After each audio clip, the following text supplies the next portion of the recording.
More rain looks to be on the way with the threat of severe weather like that, diminishing at least for now. We all know that we're going to see plenty more severe weather this season. That's right. And continuing our series of special reports this week on how to stay safe, let's send it on over to Kevin Selly for a spotlight on tornado pods. Yeah, guys, after seeing the devastation of a tornado outbreak in Alabama in April 2011, a Frisco, Texas man woke up in the middle of the night with a vision.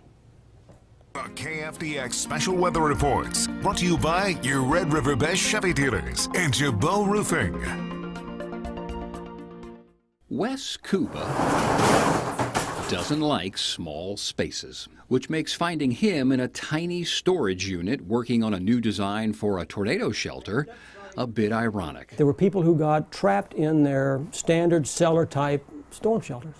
And they were trapped for some of them up to 36 hours. And I kept thinking, my goodness gracious, what would I do if that was me? Because I'm a little bit claustrophobic. Trapped once severe weather had passed because of the debris. After seeing the aftermath of the Alabama outbreak on TV that April night, on the side of his bed with a notepad, the idea for the Tornadopod began to take shape. I woke up about 4 o'clock in the morning and started scribbling things down and thinking about, well, how could you do this? And the idea came up, well, what if you built a tornado shelter in the shape of an egg? With a different type of door that would allow occupants to get out of the shelter. You start to try to open that door, you're pushing out against the debris. And you can't get it open if there's 3 foot of debris on it. Moving from pencil and paper to computer design to 3D printed models, Cuba created his prototype. Using modern material science, we can develop this at a price point that's about half of what a normal storm shelter today that'll hold 6 adults cost you. Modern materials and brute force engineering, even dropping a pickup truck on the interior cage.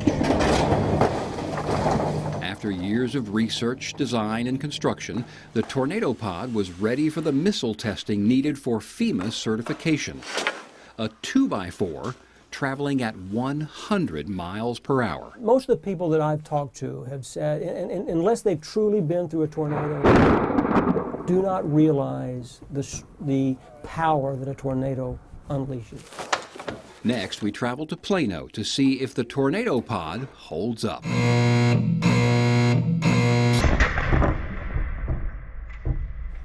So it's kind of a neat design. The bottom 2/3 is underground, anchored by concrete, and that rounded top is above ground. What we do want to mention, we're not endorsing the Tornadopod one way or another, but we want to thank Wes Cuba for sharing his story. Tomorrow, we're shooting 2x4s at 100 miles per hour. We hope you can join us for that, and we'll be back in just a minute with the forecast. Stay with us.